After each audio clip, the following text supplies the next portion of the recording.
Ah, Est-ce que là, donc, vous nous entendez? Je pense que petit problème de sono. Bonjour, ok maintenant, parfait. Donc voilà, donc on va pouvoir reprendre la présentation.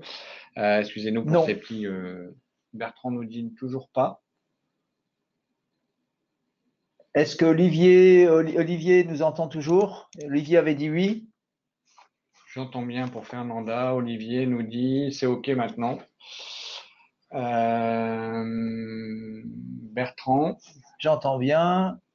Fariane, oui, d'accord. Donc Fernanda nous dit que c'est bon. Olivier nous dit que c'est bon. Bertrand, est-ce bon? Nabil nous entend bien. Philippe nous entend bien. Tanguy aussi. Ah, a ok. priori uniquement Bertrand. Est-ce que Bertrand. Abir aussi nous entend bien. De Bertrand à Bertrand, est-ce bon pour toi? C'est vrai. Oui.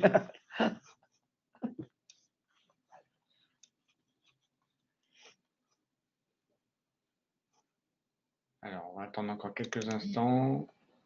Jackie pour Jackie, c'est OK.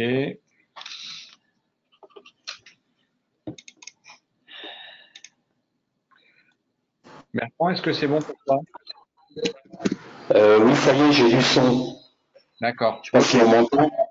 Ah, c'est Non, bon. non, non, je vais recouper, je vais te recouper le micro, mais effectivement, donc on n'attendait plus que, effectivement, que tu puisses bien nous entendre 5 sur 5.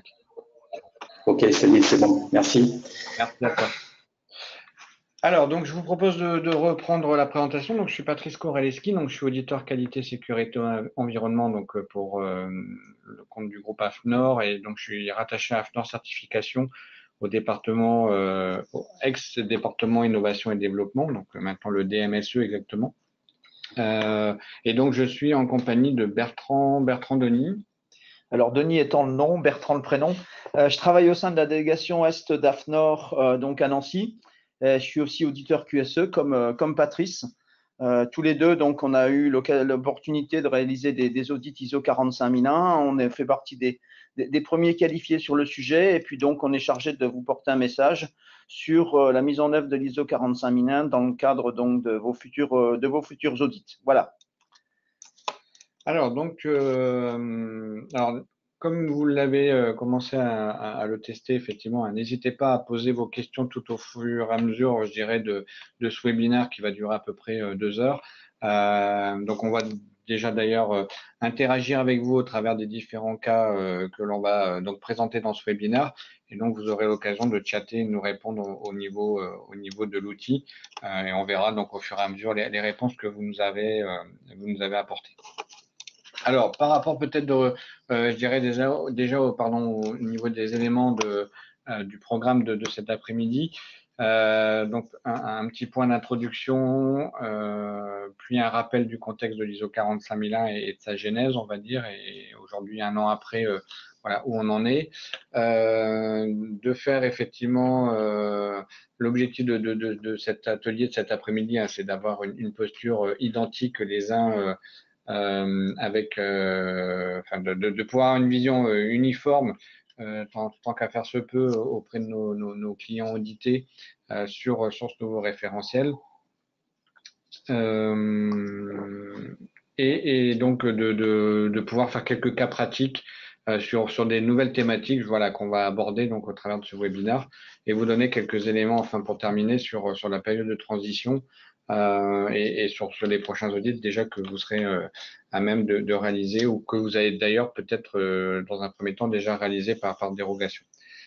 Juste peut-être avant de poursuivre, effectivement, donc pour Pascal, c'est OK, on t'a bien identifié, on t'a bien dans les commentaires. Et puis pour Jackie, au niveau du document présenté, alors vous allez effectivement, comme les autres auditeurs qui donc, sont passés sur ce webinaire précédemment, on va finir par diffuser cette présentation. On l'a pas fait pour le moment parce qu'effectivement, vous étiez encore un certain nombre à devoir passer sur ces éléments de qualification, donc ça n'avait pas été diffusé. Mais on va voir là maintenant, vous êtes un certain nombre plus d'une centaine effectivement d'auditeurs à avoir transité vers la 45001 pour créer, on le verra en fin de webinaire, un petit package avec un certain nombre d'éléments 45001, dont cette présentation, plus quelques outils déjà qui existent. Donc ça vous sera effectivement après transmis, je pense, par Corinne qui est en congé actuellement, mais qui vous diffusera ça donc individuellement, puisqu'elle répertorie bien sûr au travers de votre participation de cet après-midi, votre présence, et valide votre qualification par rapport à la 45001. Bonjour Jean-Luc aussi qui nous rejoint. Donc bienvenue effectivement à ce webinaire. Alors peut-être d'abord effectivement quelques éléments de contexte par rapport au schéma de qualification. Donc les années précédentes, donc sur la version 9001 et 14001, il avait été organisé donc ces mêmes sessions mais en face à face, donc au travers notamment en région, dans les délégations. Ou à Paris. Le cursus étant de passer l'examen ISO 45001 transition, donc ce que vous avez certainement dû faire les uns et les autres, puisque vous êtes parmi nous cet après-midi, et puis effectivement de participer à cette demi-journée, alors c'est plutôt ces 2 heures, on va dire, pour qu'on vous donne ce qu'on appelle la ligne du parti sur des éléments communs de prise en compte de la 45001, en tout cas la vision partagée d'AFNOR Certification sur cette 45001. À l'issue, donc, vous serez qualifié par le DGECE, puisque vous aurez suivi l'ensemble du parcours identifié pour qualifier nos auditeurs selon l'ISO 45001. Alors, peut-être déjà quelques éléments de contexte. Alors, des éléments de contexte, effectivement, portent sur un texte qui maintenant a déjà plus d'un an d'âge, puisqu'il est sorti le 12 mars 2018, après, on va dire, 3 années de travail. C'était un accouchement assez difficile, sachez-le, parce que dans des entreprises, vous pouvez en entendre parler. Elle n'a pas forcément fait consensus donc partout. Il a fallu revenir. La première fois, ça n'a pas marché. Donc il n'y avait pas suffisamment donc de consensus. Et puis donc il a fallu attendre le mars 2018 pour pouvoir le sortir. Plus de 60 pays participants, dont une vingtaine de pays européens avec la France, sachant que la France était hostile à ce texte. On ne l'a pas marqué, mais c'est quand même tout à fait notoire. Donc, il faut savoir que dans le contexte d'audit que vous allez vivre, il y a des opposants, et en particulier, on peut citer les syndicats. Alors, quand on dit les syndicats, c'est pas simplement les syndicats de travailleurs, mais aussi les syndicats patronaux dans la plupart des cas. Sauf que, les clients que vous allez auditer, leurs patrons ont considéré que c'était favorable. Mais globalement, sachez-le, les syndicats patronaux en France sont hostiles à ce texte. Donc, présence forte des syndicats de l'Organisation internationale du travail dans les discussions, mais avec beaucoup de réserves pour que ça devienne un texte ISO. On est quand même parti sur la base de 2 référentiels existants. Le British Standard ou SSS 18001 que vous connaissez bien, que vous avez pour la plupart d'entre vous déjà audité pendant plusieurs années. Il peut y avoir parmi vous, alors on n'a pas identifié des personnes qui pour la première fois viennent faire des audits de santé et de sécurité au travail, mais la plupart d'entre vous aviez déjà fait des audits suivant le référentiel OSAS 18001.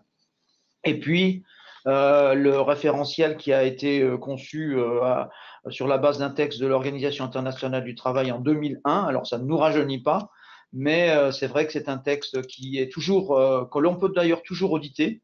On a délivré des certificats en regard de ce texte arrangé par AFAC à l'époque, donc AFNOR Certification maintenant.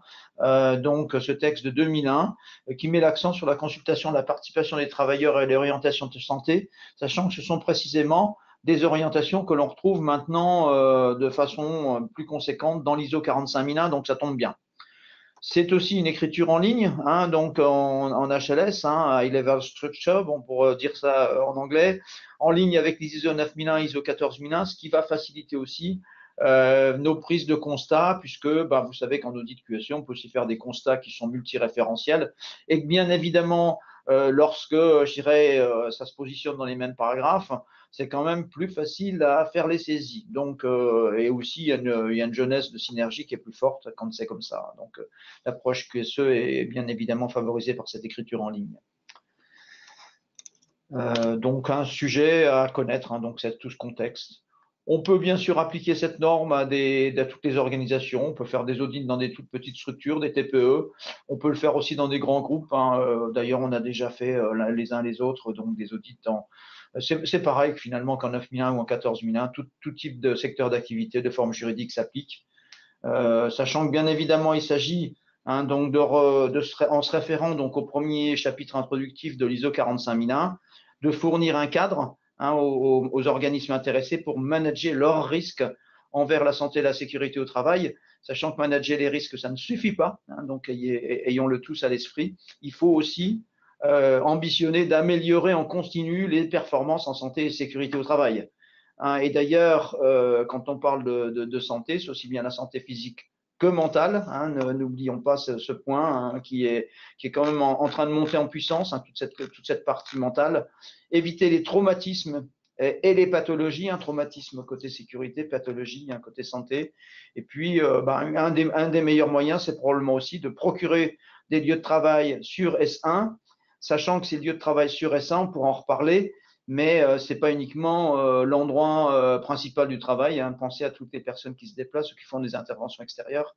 Des lieux de travail sur S1, la responsabilité, elle va aussi sur tout ce qui se passe en dehors du lieu de travail ordinaire. Voilà. Donc, il s'agit de remplacer, bien sûr, la norme OSAS 18001 dans la plupart des cas.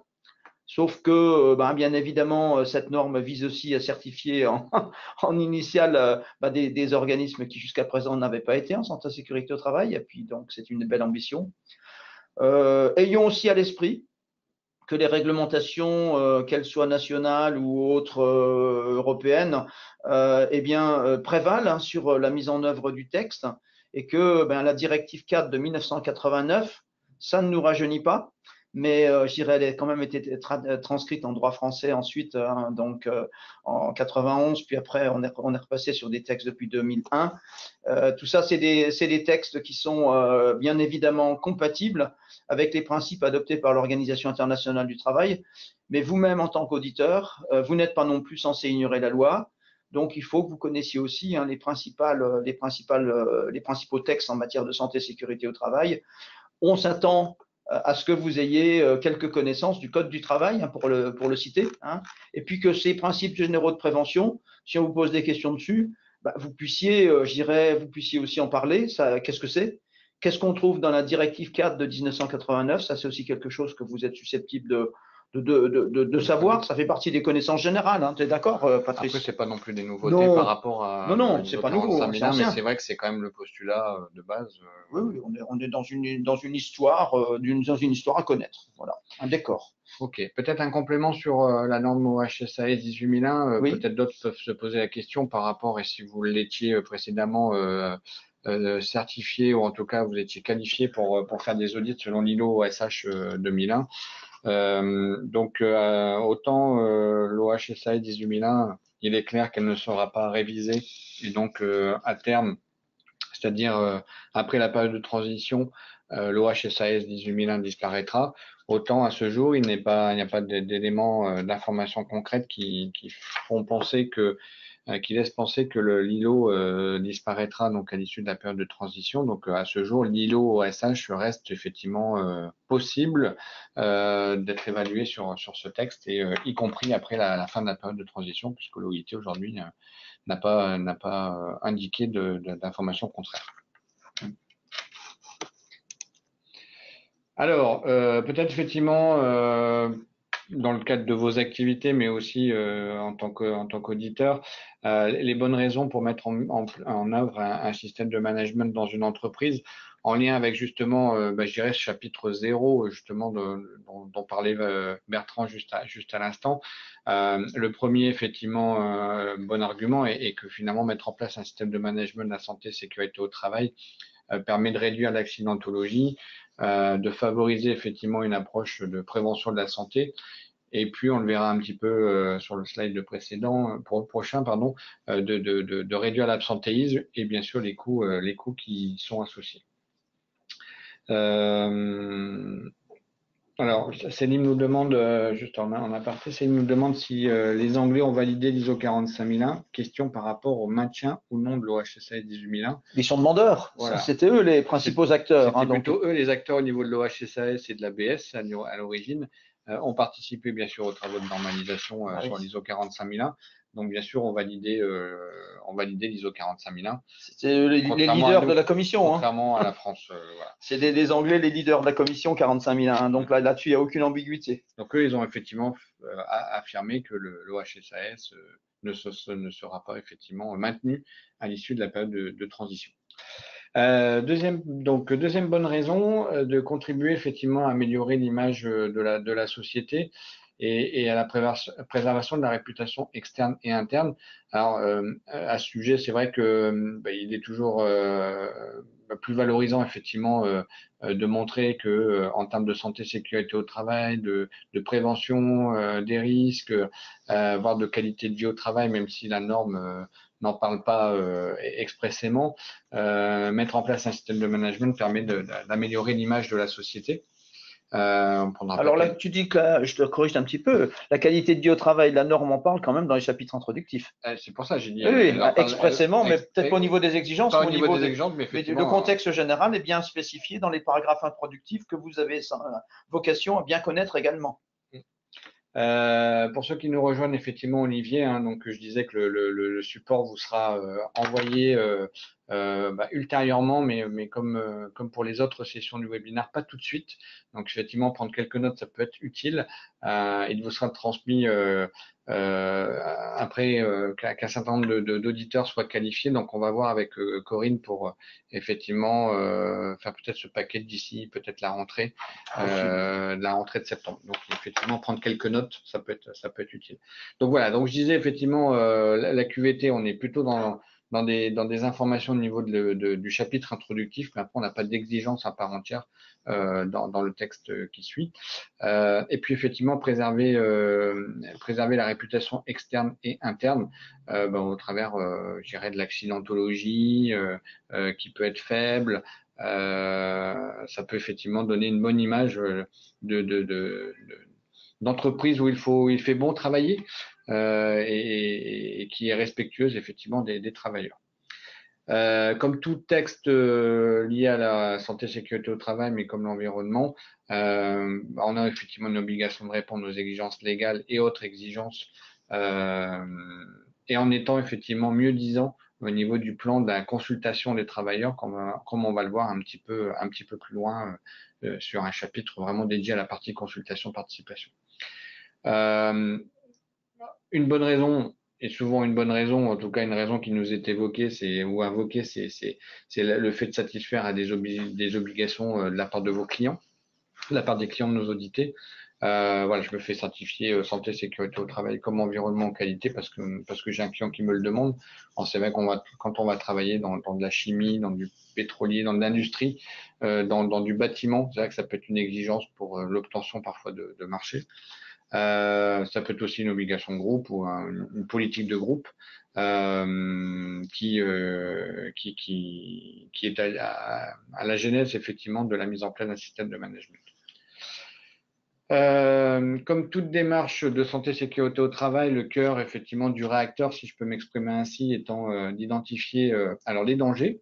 Donc des termes qui ont été bien séparés dans les ISO 14001 puisque ça fait partie de chapitres à part entière. Le premier étant l'identification des dangers, le deuxième d'évaluer les risques, troisième c'est même d'évaluer les opportunités auxquelles effectivement les personnes tant internes qu'externes peuvent être exposées au sein de l'entreprise.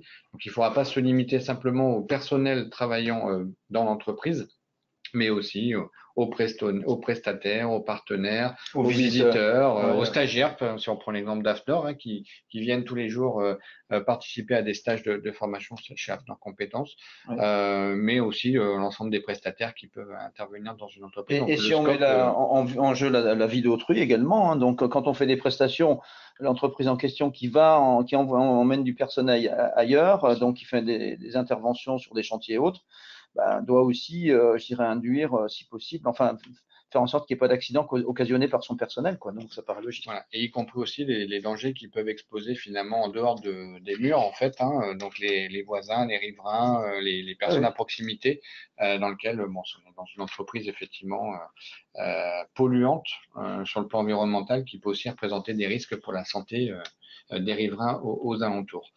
Alors, on parlait effectivement QVT, c'est d'ailleurs le 6e item.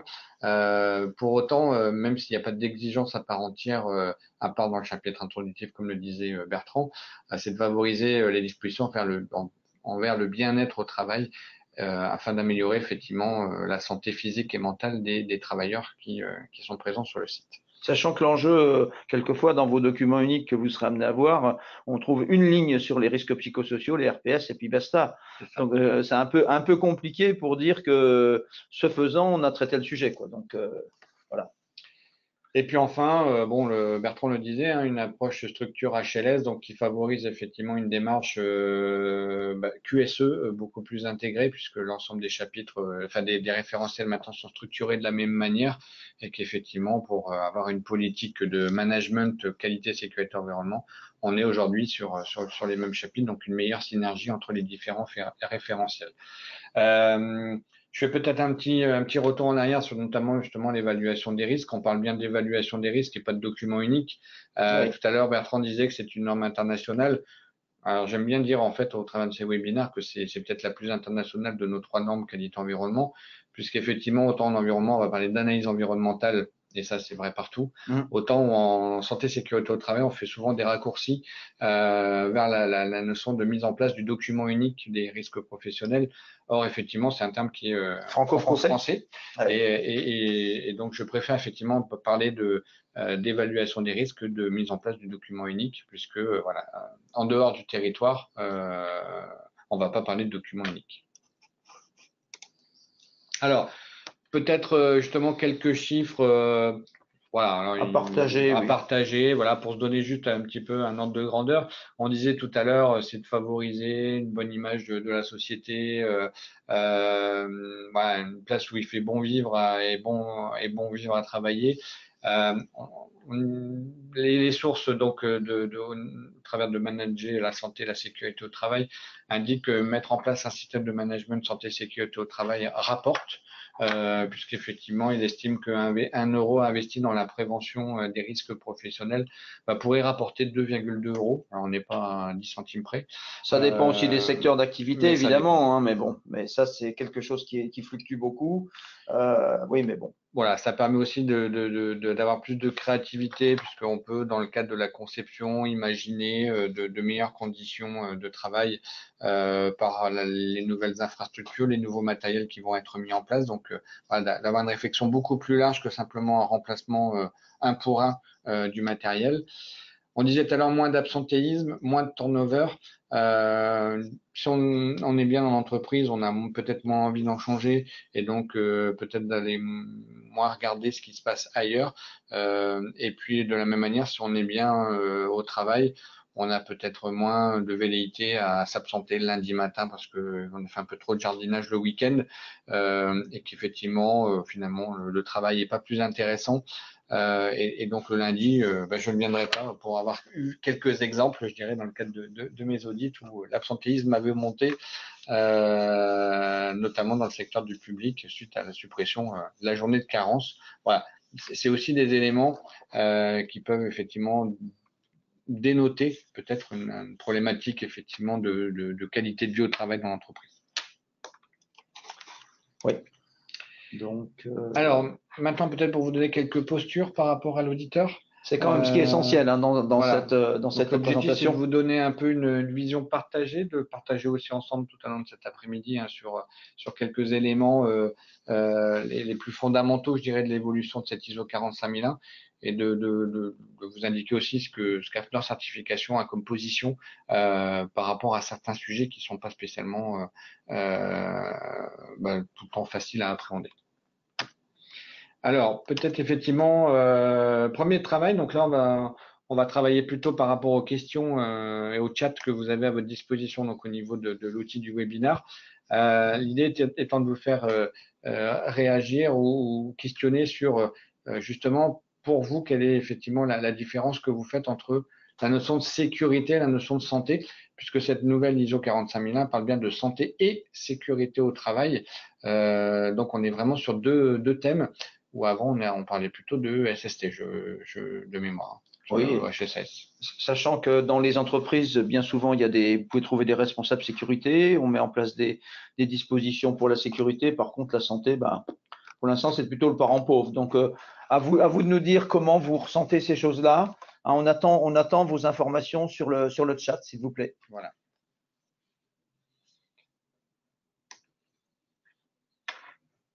Qui c'est qui se lance? Pour l'instant, on n'a pas de retour. Comment vous voyez la sécurité? Comment vous voyez la santé? Alors, santé généralement oubliée, nous dit Philippe. Oui, mais d'accord, d'accord, c'est ta réponse, mais c'est peut-être pas la question qu'on avait posée. Qu'est-ce que tu mets dans le terme santé? Qu'est-ce que tu mets dans le terme santé, hein? Qu'est-ce que vous mettez plus dans le terme santé? Alors, sécurité, nous dit Françoise, égale accident, égale événement brutal. Donc, effectivement, la sécurité, c'est peut-être. La sécurité traite des traumatismes et la santé des pathologies. Donc, Philippe complète par les maladies professionnelles. Sécurité égale accident. Santé, long terme. Long terme ou court terme, on en reparlera. Santé, maladie professionnelle. Un rhume, ça peut être à court terme. Alors, le rhume, la caissière qui s'enrhume à la sortie de l'hypermarché que vous auditez, et qui est même malade. Voilà, est-ce qu'on va attendre une reconnaissance de maladie professionnelle pour dire que son rhume est professionnel ou pas? Voilà, donc santé, pathologie, sécurité par rapport aux activités opérationnelles et santé par rapport aux intervenants en tant que PIP. Partie intéressée pertinente. Ah d'accord, c'est pas les prothèses, d'accord. Non, okay. Synthèse égale maladie, troubles liés au travail, santé, éviter les pathologies, sécurité, éviter les traumatismes. Oui, Olivier a une vision assez globale. Sécurité égale activité, 2 points activité. Sous-entendu, Christelle, tu peux préciser, si tu dis sécurité, 2 points activité, qu'est-ce que tu entends pour côté santé alors? Ah oui, tu l'avais même mis plus haut. Santé, tu avais mis long terme. L'employeur doit prendre toutes les mesures pratiques, nous dit Abir, oui, toutes les mesures pratiques nécessaires pour assurer la sécurité des travailleurs, pour protéger leur santé. Comment interagir pour Christophe? Ouais. Alors Christophe, effectivement, dans l'onglet questions, tu peux effectivement dans le bas envoyer un message, donc envoyer à tous ou envoyer en privé. Donc tu peux effectivement directement saisir, appuyer sur la touche entrée pour. Il n'y a pas de souci. On a vu ton message, Christophe. Tu peux continuer. Sécurité, action sur les lieux, audit, facteur humain. Jean-Luc nous dit self-audité, d'accord. Alors pourquoi self? Le self, la cantine? Ah, la cantine, oui, bien sûr. Oui, alors après, prise en compte de problèmes de santé hors travail, point d'interrogation. Ça veut dire quoi hors travail? Oui, alors la santé hors travail, oui, non. L'accident de trajet, est-ce que c'est le travail? Est-ce que c'est pas le travail? Alors Jean-Luc, est-ce que tu peux préciser pourquoi tu parles de self à auditer ou de la cantine à auditer par rapport à la santé, par rapport à la sécurité? Et on peut se faire mal avec une arête. On peut avaler une fourchette. On peut avaler une fourchette. Ça, c'est plus compliqué. Santé, exposition aux produits chimiques. Par exemple. C'est un exemple pour Françoise. Sachant que si on s'intoxique à la cantine, je dirais la cantine de l'entreprise, je dirais même si on s'intoxique lors d'un repas professionnel. Ah, c'était peut-être dans cet état d'esprit. Ça peut être aussi. En termes de risque ça fait partie. D'intoxication alimentaire. On peut avoir un déjeuner de travail et puis s'intoxiquer. Oui, c'est ça, le stockage des produits alimentaires, respect des conditions pour Jean-Luc. Alors, ça fait partie des précautions, ça, pour le coup. Santé, vision à long terme, la sécurité, éviter un accident immédiat. Bon, c'est souvent cet aspect des choses. Quand le self est. Oui, évidemment. Santé, bon état physiologique d'un être vivant, fonctionnement régulier, harmonieux de l'organisme.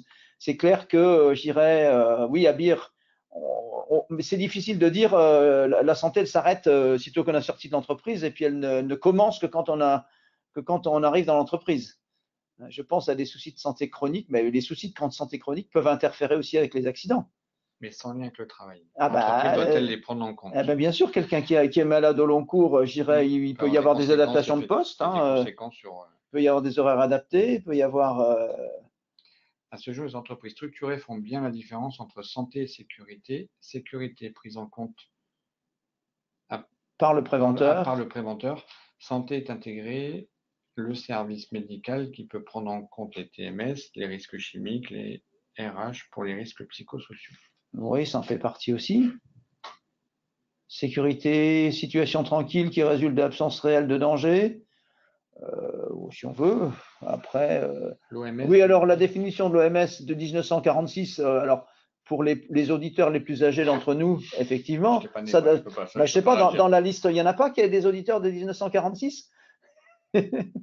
La santé, un état de complet bien-être physique, mental et social, 46, et ne consiste pas seulement d'une absence de maladie ou d'infirmité. Ah, Nabil, merci pour la définition. Je crois qu'on va faire un copier-coller parce que c'est top ça.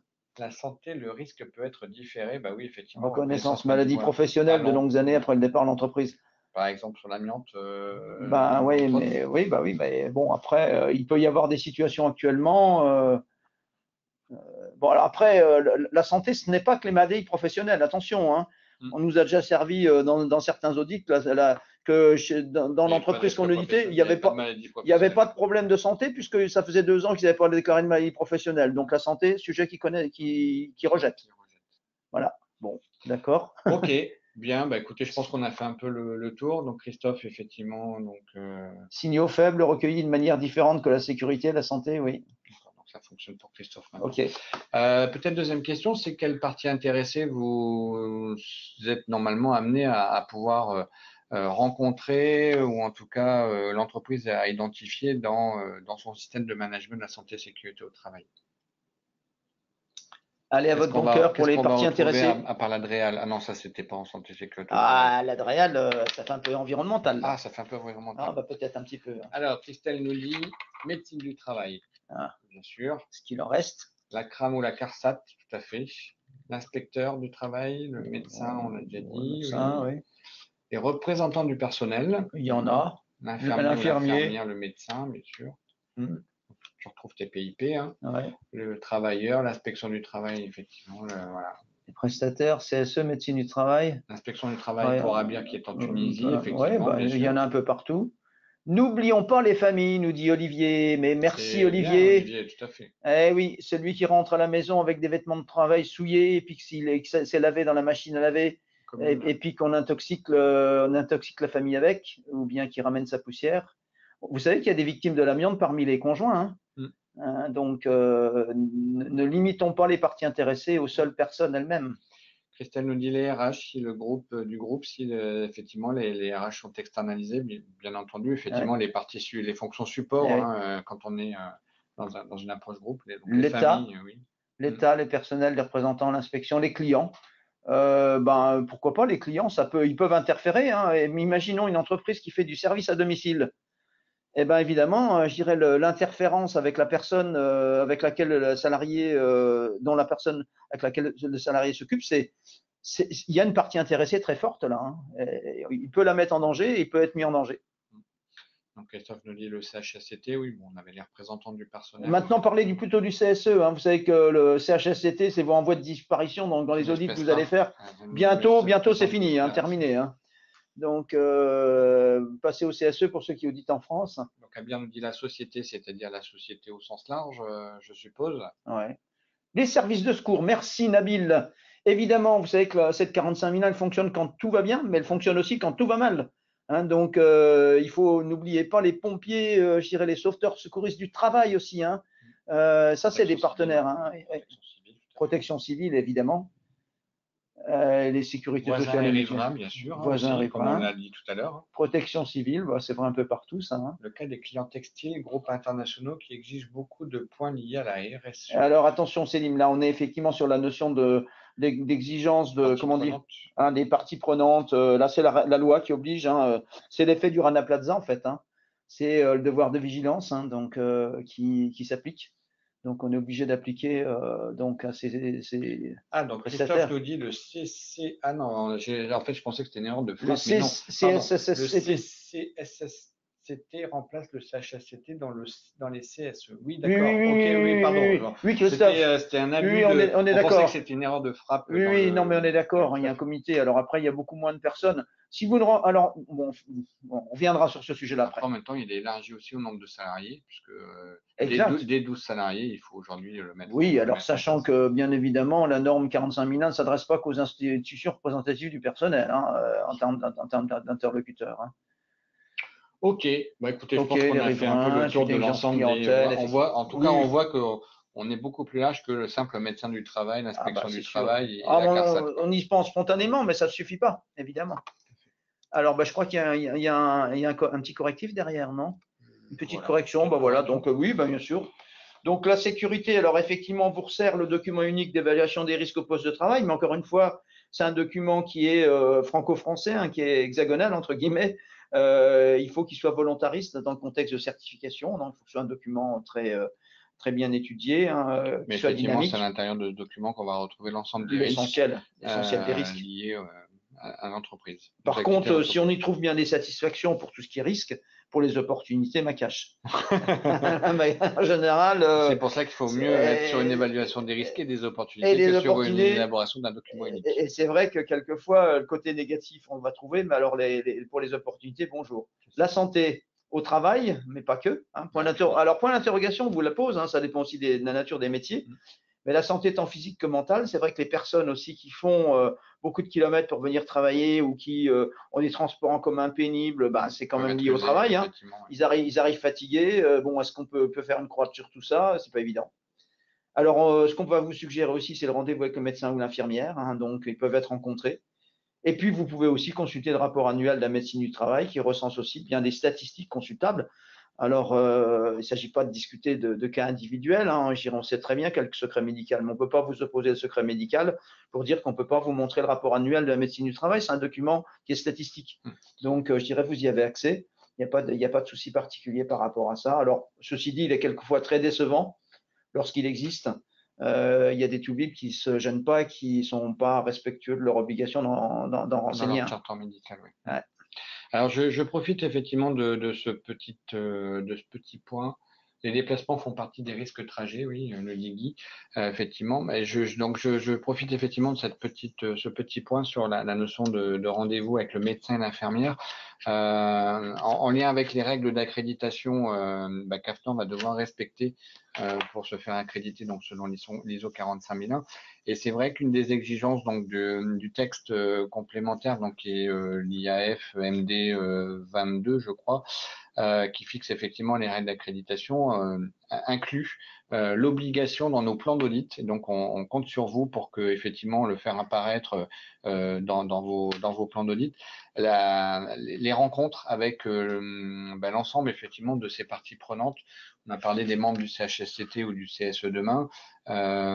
Les infirmiers, donc les personnes qui sont en charge effectivement de la santé au sein de l'entreprise, donc le médecin, l'infirmier, sont des points effectivement de passage obligatoires. Alors, on est bien conscient et pour faire des audits aussi QSE,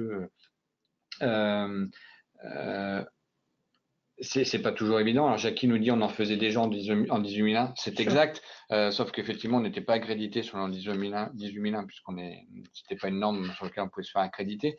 Sur l'ISO 45001, nos plans d'audit vont être examinés du coup en détail et on devra effectivement trouver trace de cette information comme quoi on a bien sollicité cet entretien. Ça peut être une réunion téléphonique. Hein. On n'est pas obligé, pas toujours facile de se déplacer pour aller à la structure de médecine du travail qui peut être à plusieurs kilomètres. Hein. Voilà, donc c'est vrai qu'à ce sujet, on a tous été parfois en difficulté, hein, parce que malgré le fait de le souhaiter, de le demander lors de la réunion préparatoire, on n'y arrive pas forcément. Je ne vais pas dire qu'à chaque audit, j'arrive à rencontrer le médecin, ce serait pas vrai. Par contre, il est quand même important que l'on puisse tracer dans le rapport quelles sont les démarches qui ont pu être opéré sur ce sujet-là. Et si effectivement il était impossible de rencontrer ces instances, de notifier en disant que les rendez-vous ont été demandés, mais le médecin n'a pas voulu se libérer ou n'a pas voulu répondre. J'ai parfois eu des oppositions effectivement à des entrevues. Donc, c'est vrai qu'il est important dans vos rapports de pouvoir mettre une petite note par rapport à la rencontre. Comme le disait Bertrand, on n'apprend pas forcément grand-chose parfois lors de nos rencontres, mais au moins de dire que dans une petite note de constat d'audit, comme quoi on a rencontré et que, je sais pas, la médecine, le médecin du travail a confirmé des grandes tendances, je dirais, en termes de leadership peut-être de l'entreprise ou de mise en place de la santé sécurité au travail de l'entreprise. Contacter l'infirmière est quelquefois très utile aussi pour reconnaître un petit peu l'ambiance interne. Quand il y a une infirmière du travail, ça arrive dans certains sites, on peut très bien se voir confier un certain nombre d'informations sur l'ambiance au travail, sur la lassitude, sur les relations entre les personnes. C'est des sujets qui sont aussi très intéressants, hein, et ça permet de relativiser aussi les informations qu'on peut avoir sur l'absentéisme vu sous un angle strictement statistique, tel que ça peut être analysé auprès des RH, par exemple, hein. Donc ça, c'est des choses intéressantes aussi. Dans le cadre du CSE, il y a aussi la notion de référent handicap, hein, qui est exigée. Peut-être effectivement rencontrer cette personne pour voir comment le handicap est pris en compte au sein de l'entreprise. Bon, ça peut être des éléments en termes d'ergonomie, d'adaptation de poste qui peuvent apporter des éléments complémentaires. Olivier nous dit, en principe, faut-il demander une rencontre à chaque audit ou une rencontre par cycle peut suffire? C'est vrai que c'est quand même important le premier audit, hein, au moins une fois, mais essayer d'actualiser chaque année, c'est mieux. Après, ça dépend aussi de la taille de l'audit, hein. Si vous avez un audit d'une semaine ou si vous avez un audit d'une journée, c'est pas tout à fait pareil, hein. C'est ça. Donc bon. Donc faut au moins effectivement. Soyons pragmatiques. Encore une fois, dans le premier audit, essayez absolument de l'avoir. Et puis dans les audits suivants, en tout cas de notifier qu'on a essayé d'obtenir des informations. C'est vrai que le rapport annuel peut être effectivement une lecture en absence, parce que de toute façon il ne se déplacera pas à chaque fois, il ne faut pas arriver non plus, je crois. Ou aller le voir, c'est pareil, c'est tout aussi compliqué. C'est pas toujours possible, oui. Ah bah, c'est pas toujours facile. Guy nous dit, parfois l'infirmière ne donne pas d'infos, évoque le secret médical, c'est ce que disait Bertrand juste Oui, à l'instant. Souvent, le dernier audit que j'ai eu, alors j'ai eu de la chance effectivement de pouvoir rencontrer le médecin, parce que ce jour-là, il y avait un CHSCT, donc forcément, il était présent. Enfin, forcément, il était présent en tout cas. Mais effectivement, à toutes mes questions, j'ai eu l'opposition du secret médical, ce qui m'a pas beaucoup avancé. Oui, malheureusement, c'est vrai qu'on est parfois confronté à du mutisme sur ce sujet-là. Donc, ceci dit, on en trouve qui sont beaucoup plus ouverts et qui acceptent de parler des grandes tendances, des grandes problématiques, je dirais donc, sous couvert effectivement d'une perception plus statistique. Il n'y a pas de difficulté. J'irais évoquer des pourcentages de personnes qui ont des problèmes de TMS ou des pourcentages de personnes, voire même qui c'est peut-être un peu plus intrusif de voir s'il y a une évolution, par exemple, du nombre de fumeurs. Alors là, on va dire, on est à cheval entre le privé et le professionnel. Ben oui, mais quand même, on sait très bien que l'absentéisme des fumeurs est plus important que l'absentéisme des non-fumeurs.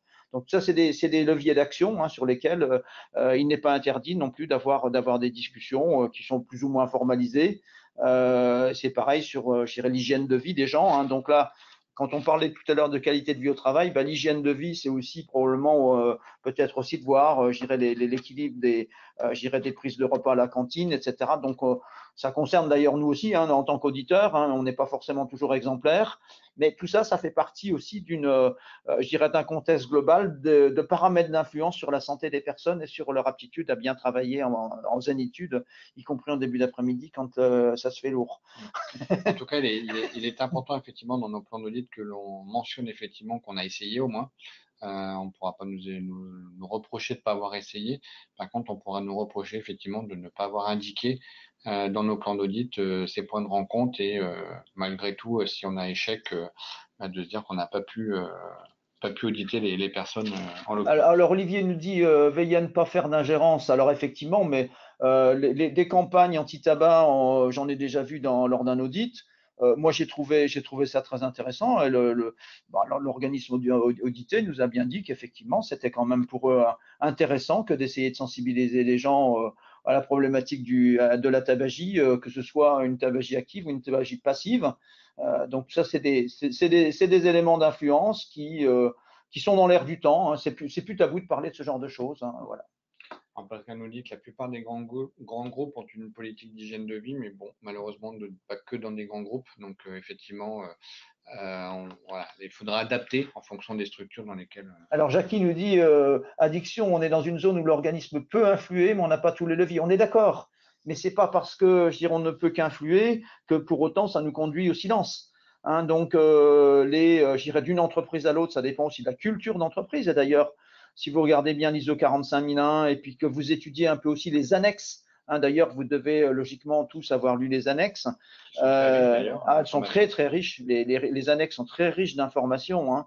On peut vous inviter donc à les réviser de nouveau, mais c'est vrai que cette problématique donc des leviers d'action, des paramètres sur lesquels on peut travailler pour la culture. Hein, la culture, c'est pas simplement le geste technique sur la machine, hein, bien évidemment. Hein, donc il y a bien des éléments d'influence.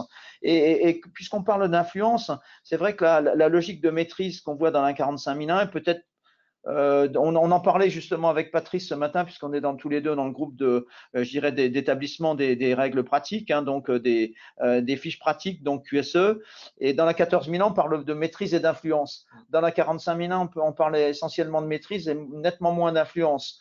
Or, on sera bien évidemment. Dans la 45001. Oui, voilà, donc on est plus dans une logique d'essayer de coordonner mieux les choses, etc. Mais la notion d'influence est très intéressante en 14001. Ce qu'on peut souhaiter, c'est que les entreprises qui font de la 45001 aient aussi cette logique d'influence, comme elles doivent l'avoir déjà pour la 14001. Ok. Bon, je vous propose qu'on referme cette parenthèse, mais c'est vrai que c'était important dans le cadre de l'accréditation, de la certification pour le futur. Alors, peut-être donc une autre notion, effectivement, que vous avez dû, je dirais, découvrir dans l'ISO 45001, qui était la notion d'effectivité. Donc, on voudrait effectivement vous solliciter là-dessus pour savoir justement, vous, à votre niveau, quelle différence vous faites entre cette notion d'effectivité et la notion plus classique d'efficacité qu'on entend depuis de longues années sur l'ISO 9001 ou la 14001. Mais dis-moi, Patrice, normalement, tous les auditeurs avec qui on est en train de travailler, là, ils ont tous passé leur ICA, je dirais 45001. Donc, cette question-là, pourquoi on la repose encore? Ça doit être une évidence, c'est ça? Ça devrait être une évidence. Donc, normalement, les 5 minutes devraient suffire. On va voir, mais on va voir avec les réponses. Hein. Ah, ça, les réponses commencent à venir. On nous dit déjà mise en œuvre ou les actions réalisées. Et dans l'efficacité, Pascal complète en disant que c'est l'atteinte des résultats. Donc, mais de quels résultats d'ailleurs? Bah, je sais pas. Après, les résultats par rapport à ce qu'on souhaitait mettre en œuvre. Alors, effectivité nous dit niveau de réalisation des activités planifiées. Ou alors il y a peut-être une gourance là, ou je sais pas. Effectivité, niveau de réalisation, efficacité égale le résultat. Ben oui, mais si le résultat est mauvais, est-ce que c'est efficace? Jean-Luc, il faut que tu précises peut-être. Alors, effectivité, niveau de réalisation des activités planifiées. Et puis, efficacité, atteinte des objectifs. Efficacité, atteinte des objectifs. Alors, LOL. Alors, Olivier nous fait un LOL, d'accord, ok. Bon, ok, ça restera entre nous. Effectivité, mesure en place. Efficace, la mesure apporte les résultats escomptés. Ouais, Pascal, des résultats planifiés. Des résultats planifiés. L'effectivité, ce qui produit un effet, l'efficacité, l'impact des actions au regard des objectifs visés. Ça, c'est intéressant. Alors, Christophe nous dit efficience au-delà. Ben non, efficience, ça ne veut pas dire qu'on va au-delà de l'efficacité. Efficience en regard de l'effort fourni. Hein, donc, si on est efficient, moi j'ai eu mon bac, j'ai rien foutu de l'année. Bah, je suis efficient, hein. mais j'étais efficace, mais pas très effectif. Ah, bah, pas être très effectif au niveau du boulot, mais j'étais efficient parce que j'ai eu mon bac quand même. Effectivité, adéquation entre objectifs et résultats et moyens mis en œuvre. Ah là, il y a de l'idée là chez Christelle. Effectivité, Michel nous dit. Effectivité. Également le rapport aux ressources mises en œuvre. Alors, Jackie nous parle de la mise en place des protections collectives réalisées. Donc, c'est effectif. Bah oui, c'est effectif. Les protections sont mises. Effectivité, les résultats sont atteints. Tatin comme la tarte, oui. Résultat. Bon, après, de temps en temps, il faut un petit sourire. Hein. Efficience, résultat obtenu avec le minimum de ressources consommées. Oui, bien sûr, on est d'accord, Olivier. Effectivité, mise en place d'une action, efficacité, atteinte du résultat escompté. Céline est très normative, mais c'est tout à son honneur. Donc, on a un rappel de la définition du 3.2.3 qui nous dit que c'est le niveau de réalisation des activités planifiées. Ah oui, tiens, Guy est retourné dans les définitions. Tiens donc, bah, c'est vrai qu'il y a des définitions dans la 45001. Tout à fait, en chapitre 3. Eh ben oui, mais tout le monde est censé connaître ces définitions par cœur. Françoise nous dit, c'est très intéressant, l'effectivité n'est pas le fait du hasard. Tiens donc. Ouais, effectivement, je suis arrivé à bon port, mais j'ai fait n'importe quoi, mais c'est le fait du hasard. Mais quand même, puis j'ai pas eu d'accident. Ouais, mais oui, bon, ceci dit, si je fais ça à chaque fois que je me déplace. Pourtant, c'est toi qui conduisais, mais j'ai pas eu d'accident. Ah oui, d'accord. Bah, heureusement, c'est peut-être pour ça d'ailleurs. Correction à 3. Ah bah, on est déjà en train de dire que c'était correction 3.3.3.3. Bah d'accord, oui, Guy, d'accord, ok. Alors, Jackie nous dit l'efficacité, c'est différente d'efficience. Bah oui, c'est pas. Bah, qu'est-ce qu'on entend bien par d'accord. efficience? Il faut peut-être retourner dans l'ISO 9000. Ah, pour le coup. Pas d'efficience, par contre, dans la 45001. Dans la 45001, non. Bah, non. Il n'y a pas de l'efficience, c'est pas un mot qui existe dans la 45001, Allez, je pense qu'on a même s'il n'est pas interdit. Voilà, je pense qu'on a. Voilà, donc vous avez un petit correctif là. Mais effectivement, il y a des choses qui ont été dites qui sont effectivement. Il faut réaliser les moyens pour mettre les moyens, effectivement, les bons moyens pour arriver aux bonnes. Donc le résultat. Bonnes réalisations. Donc il s'agit de ne pas favoriser le hasard. Enfin, au contraire, ce n'est pas que le fruit du hasard. Voilà, c'est pas que le fruit du hasard. Donc pour que ça marche, voilà, il faut que les protections soient effectivement portées, protection collective effectivement mise en œuvre. L'organisation définie, bien mise en œuvre, bien définie et bien respectée. Hein, là, c'est effectif. On respecte les règles et l'effectivité va permettre d'être efficace. Et donc, effectivement, on prend souvent cet exemple de dire qu'on a peut-être de très bons résultats en termes, je dirais, d'accidents du travail, mais c'est juste du bol. D'ailleurs, on le voit dans certaines entreprises qui disent, oh bah là, cette année, on a été au top, 0 accident, rien du tout. Ça. On est les meilleurs. On a affiché. Et pourtant, on n'a rien fait. 500 jours sans accident, c'est affiché à l'entrée de l'usine. Vous avez vu comme on est bon? Puis manque de bol, et ben pendant l'audit, il y a un gars qui se casse la binette. Bon, c'est ça. Zut. Parce qu'on on n'a pas mis les bonnes actions. Et voilà, et donc c'est vrai que la différence porte sur la notion d'effectivité, sur les bonnes actions avec les bons moyens. Les bonnes règles. Qui produisent effectivement les bons résultats et les résultats escomptés surtout. Et appliqués. Donc comme dit ça. Voilà. Ok. Bon d'accord. Donc vous avez bien pigé. C'est un sujet sur lequel vous serez amené à avoir un œil critique en audit. Hein, donc il ne faut pas simplement définir des règles, il faut aussi les appliquer. Tout à fait. Malheureusement, nous dit Pascal aussi, les résultats ne sont pas toujours à la hauteur des moyens. On est bien d'accord qu'il y a des déceptions, hein, même dans des entreprises qui font des organismes qui font beaucoup de précautions. On n'empêchera pas la personne de se casser la binette dans les escaliers en ayant, son téléphone à la main, par exemple. Donc, bon. De source de forte. C'est ce qu'on appelle un distracteur. Un distracteur. Et le distracteur, il est vrai dans la voiture, mais il est vrai aussi quand on descend l'escalier. Hein, donc voilà. Sans tenir la rampe. Sans tenir la rampe. Oui, bien sûr. Donc bon. Effectivité, pragmatisme de l'approche d'audit. Hein. Les moyens sont audités pour s'assurer de la prévention induite, tant en matière de sécurité que de santé. Est-ce que les gens se lavent les mains quand ils vont aux toilettes, à la cantine, etc. Oui, ça aussi c'est aussi pour favoriser la santé. Tu les suis systématiquement? Je regarde si les mains sont propres. Hein. Alors dans l'agroalimentaire, il y a des tests qui sont faits ou dans j'audite des blanchisseries. Alors par exemple, c'est vrai que c'est pour le produit, c'est pas pour les gens. Mais bon, ceci dit, je dirais quand on manipule du linge souillé, il faut quand même mieux se laver les mains ou avoir des protections. Des protections surtout. Quand même. Oui. Les protections et se laver les mains après. Ça n'empêche pas. Ça n'empêche pas. Efficacité, l'auditeur est attentif aux résultats et aux modalités de mesure, hein, bien sûr. Les résultats sont atteints, comme la tarte, ou à tout le moins visés, tant en sécurité qu'en santé. À tout le moins visés. C'est la petite déception dont parlait l'un d'entre nous tout à l'heure. Hein, donc, on a la prévention diminue la probabilité d'avoir des accidents. On est bien d'accord, Lee. Hein, donc, c'est, je dirais, et la prévention mise en œuvre. Hein, donc, ça va diminuer la probabilité d'avoir des accidents. Donc, il faut qu'il soit effectif. D'accord. OK. Gros sujet. Autre thématique, alors pour certains d'entre vous, vous avez certainement subi lors du colloque donc sur ce sujet-là, puisque c'est effectivement une thématique qui nous interroge beaucoup, notamment dans le cadre des audits. Hein, c'est la notion de consultation et de participation donc des travailleurs. On s'excuse déjà pour ceux d'entre vous qui nous ont déjà écoutés et subi lors du colloque à Disney. Mais bon, ça va faire un effet de deuxième couche, hein, mais bon, c'est pas Voilà. grave, on croit aux vertus de la redondance. Et puis pour en rajouter aussi, voilà, tous les éléments qu'on a pu recueillir Aussi. sont en cours effectivement de travail par Bertrand et moi-même, donc pour établir d'ici la rentrée donc une fiche pratique. Ouais. Et on est même Ou deux. On est même parti pour en établir deux, une sur la consultation et une sur la participation. Donc voilà, Bah, ne justement. désespérez pas, ça ne devrait pas tarder. Eh mais comme on pourra la faire que lorsqu'ils nous auront répondu. Et peut-être que c'est bien nous compléter quelques éléments. Ah ben complètement. C'est pour ça, c'est bien pour ça qu'on les interroge là-dessus, c'est pour nous aider à faire la fiche pratique qu'ils nous ont réclamée. Voilà. Donc il y a Jackie et Pascal qui sont déjà partis en fait parce qu'ils ont déjà commencé à nous répondre. Donc la question étant effectivement quelle différence vous faites entre les deux et quand doit-on faire participer les travailleurs ou quand doit-on les consulter dans le cadre de la mise en place d'un système de management SST. D'accord. Donc c'est l'histoire de l'œuf et de la poule quand on fait une omelette, c'est ça? C'est ça. Donc il y en a un qui est impliqué et l'autre qui participe. Alors François nous dit que les salariés sont consultés sur la politique, on leur demande leur avis. Ouais. Donc ça rejoint le fait de Jackie qui dit que la consultation c'est de rechercher un avis. Et donc Françoise nous dit que les salariés participent à l'évaluation des risques. Ouais. La participation pour Jackie étant l'implication. Bah, devrait pas, doit au sens du référentiel, mais oui, mais pas systématique.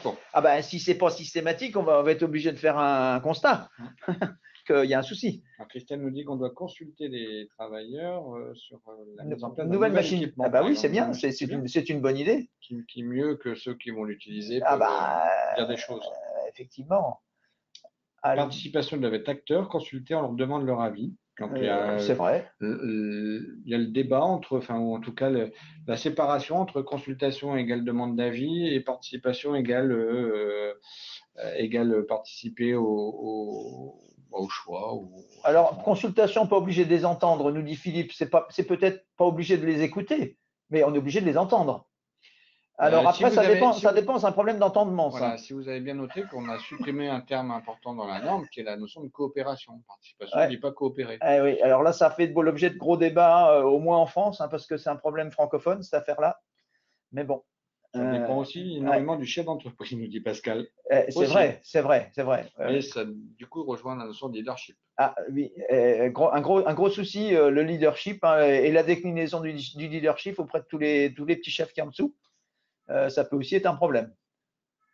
La participation et l'implication des travailleurs ou des représentants dans les activités SST, la consultation est purement un avis des travailleurs, exemple les réunions du CSE.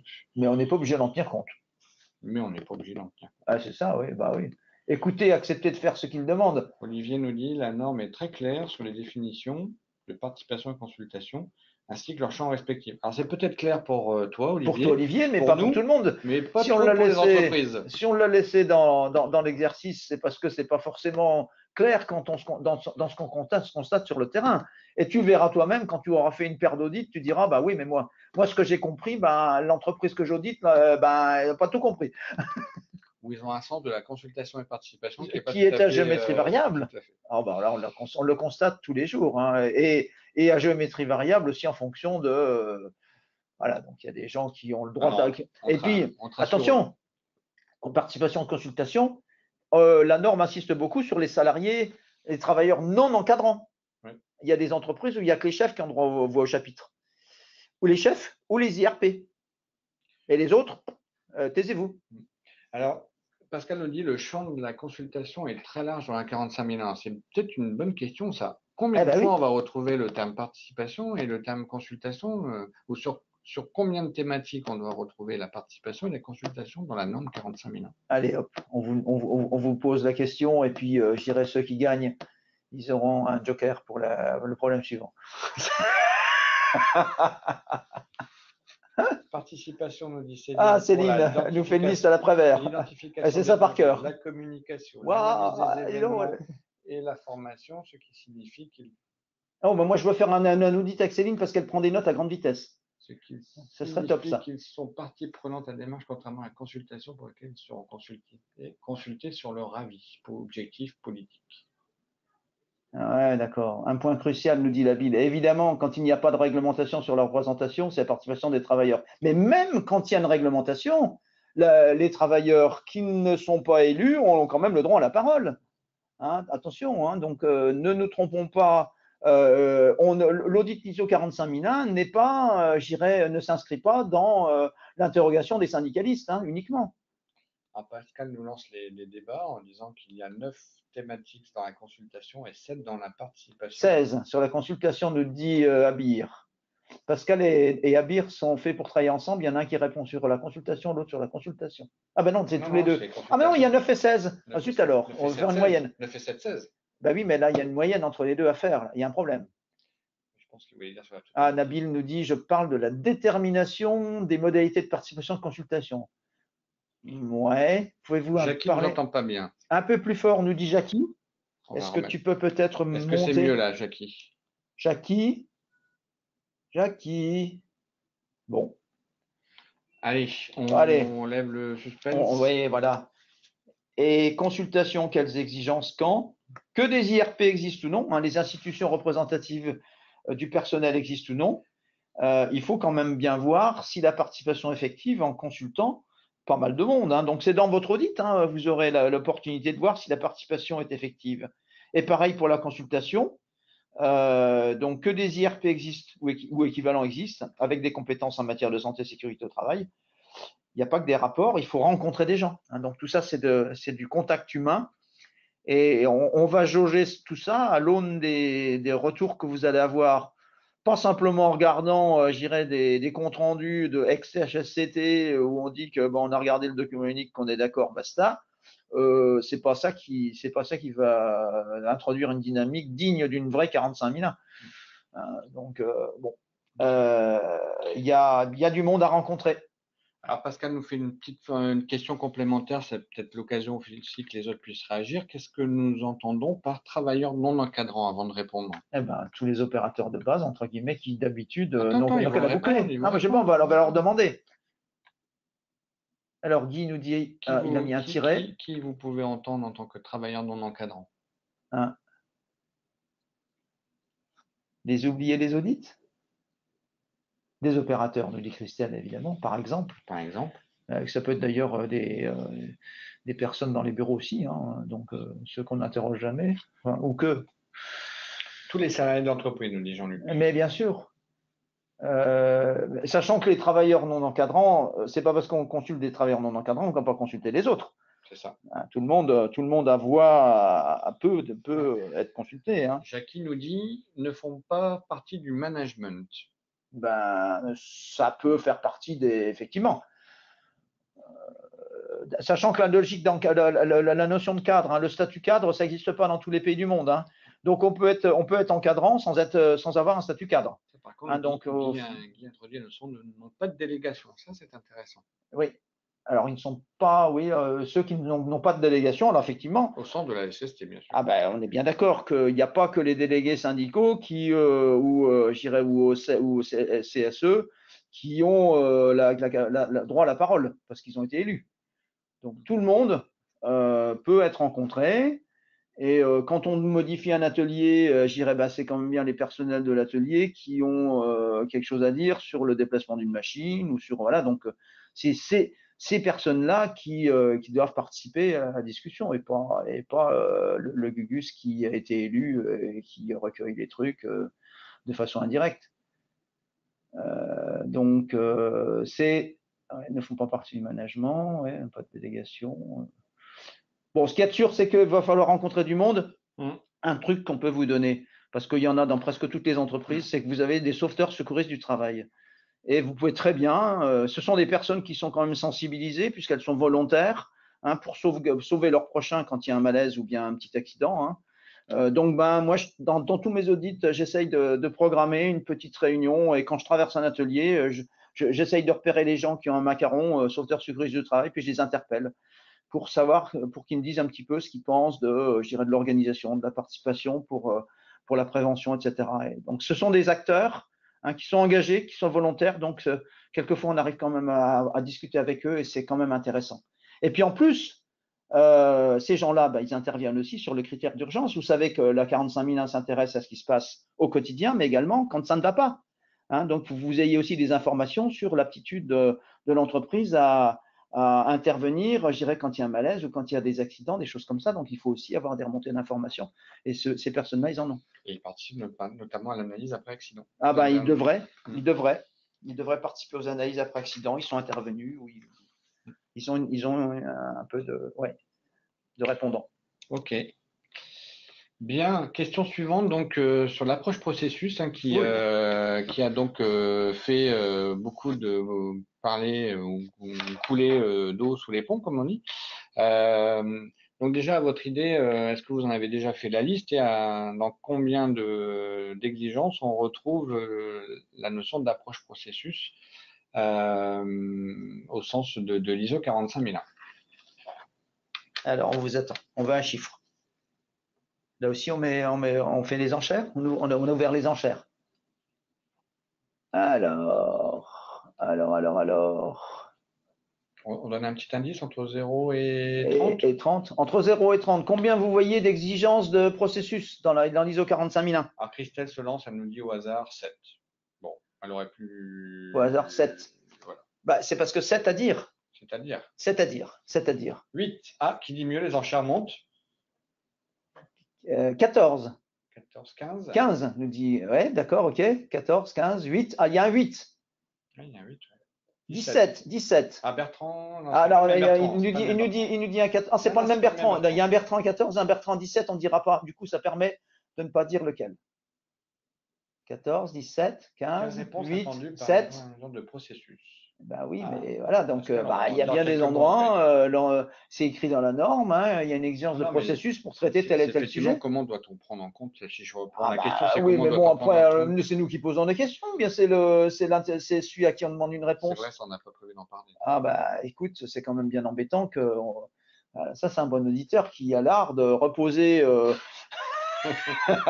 On est méchants tous les deux, parce que, mais bon, à force avec Pascal, hein, voilà. Alors, 14, 15, 12, 30, combien? 34? Je m'excuse.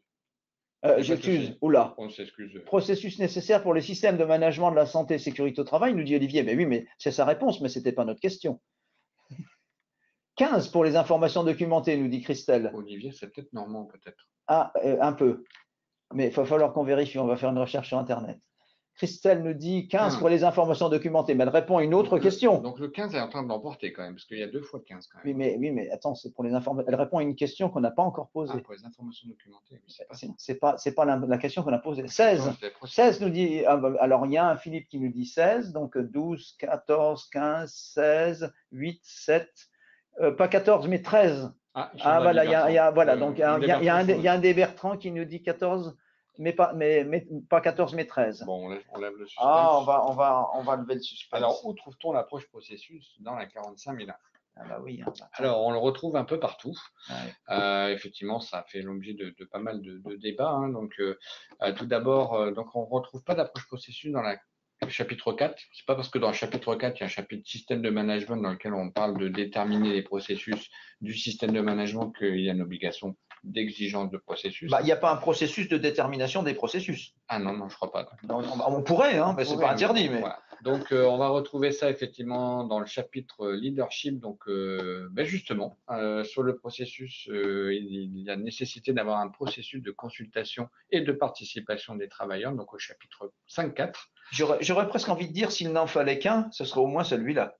Oui, et puis un deuxième, j'en mettrai un sur le chapitre d'après, sur la planification au niveau de l'analyse des risques et des opportunités. Sur la façon de faire cette approche-là, oui, pourquoi pas. Donc, on a 5 exigences de processus donc au niveau du chapitre planification, puisqu'on va retrouver dans l'identification des dangers, l'évaluation des risques, l'évaluation des opportunités, l'obligation de conformité. Voilà, j'ai tout dit. Donc, effectivement, on va retrouver 5 fois l'exigence. Chapitre 7, on a une exigence de processus de communication, effectivement, comme en ISO 14001 d'ailleurs. Oui. Au niveau du processus du chapitre 8, on va avoir 5 exigences de processus. Dans la maîtrise opérationnelle, dans l'externalisation, dans les cas d'urgence aussi. Dans les cas d'urgence, qu'est-ce qui se passe au cas où, hein, voilà, c'est quand même important. On a 2 exigences de processus à la fois dans le processus de surveillance, mesure, analyse et dans l'évaluation des performances. Oui. Et enfin, pour terminer, sur le processus de gestion des indésirables, des événements indésirables, pardon, et des non-conformités, actions correctives. Donc, si le compte est bon, je crois que c'est Jean-Luc alors Christelle, qui n'a pas tout à fait raison, puisqu'elle a parlé de 15 informations documentées, mais elle lève effectivement un sujet qui est doit-on entendre effectivement l'approche processus au sens de l'ISO 45001 y aurait-il anguille sous roche? Comme on l'entend en ISO 9001, Ben mon cher oui. Bertrand. Bah écoute, on peut faire une cathédrale documentaire Une cathédrale documentaire. avec, on peut faire 15 fiches processus, hein, 14 fiches processus avec des indicateurs, avec données d'entrée, données de sortie, pilote, mettre à bord, etc., interfaçage. On peut faire une vraie usine à gaz. Hein. D'ailleurs, il y en a peut-être qui en font. Mais est-ce bien utile? Et est-ce que ça va faire venir les entreprises à la 45001 que d'exiger une usine à gaz avec une quinzaine de processus? Bon, il est écrit sur mon écran audio. Je vais répondre à Jean. Ah. Est-ce que les autres nous entendent? Alors pour Jean-Pascal, le son est coupé pour tout le monde en fait, pour pas effectivement que ça génère effectivement de problématiques de fond au niveau de l'audio. A priori, effectivement, le son par le téléphone est peut-être la meilleure des solutions. Mais normalement, effectivement, avec un casque, tu dois pouvoir nous entendre sur ton ordinateur pour autant, parce que le son n'est pas coupé chez nous, il est uniquement coupé chez toi pour pas que ça revienne jusqu'à nous. Oui, parce que si tout le monde parle en même temps, ce serait Ça serait compliqué. compliqué. On pourrait vous ouvrir le micro à tous, mais on aurait des bruits de fond de chacun d'entre vous. Voilà, on avait Voilà, déjà fait des tentatives. Ouais. donc du coup, effectivement, on a 15 exigences 15 exigences qui comportent effectivement la notion d'approche processus qu'il faut comprendre plus comme une méthodologie, une information documentée, un enregistrement, etc., etc. Ouais. Ce qu'il y a de sûr, c'est que chaque fois qu'on parle de processus, il faut que vous ayez des dispositions qui vous soient expliquées, qui permettent de donner confiance dans le fait que l'approche est efficace. Hein, ce qui compte, c'est l'efficacité qui va être induite. Est-ce qu'une communication telle qu'elle est organisée est efficace? Et qu'on vous décrive le mode d'organisation avec quelles sont les dispositions qui sont arrêtées, etc. Mais est-ce qu'il faut une fiche de processus sur un sujet comme celui-là?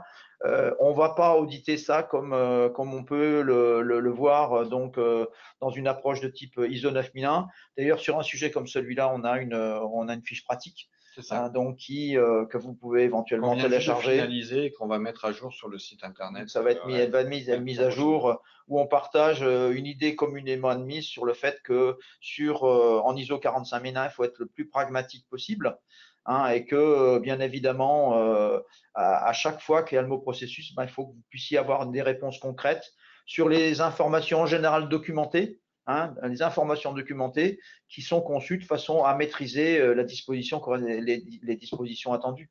Voilà, donc c'est ça qui est important. Alors on est bien d'accord, Nabil, hein, que la notion de définition du terme processus, que ce soit dans la 9001, 45001, est la même, que tu précises, hein, donc ensemble d'activités interactives qui transforment des éléments d'entrée en éléments de sortie.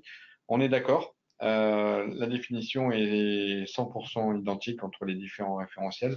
Après, c'est effectivement dans l'approche méthodologique sur le terrain, il faut le comprendre un petit peu différemment. Et en tout cas, c'est la vision du groupe Afton sur le sujet. Alors, ce qu'on peut faire, est-ce que vous pouvez faire éventuellement, moi c'est ce que je pratique en audit, je demande aux entreprises auditées, donc aux organismes, lors de l'audit d'étape 1, qu'elles me donnent la liste finalement des modes de compréhension qu'elles ont utilisés en face de chacun des processus. Comme ça permet de déminer le terrain plutôt que de découvrir le problème à l'étape 2.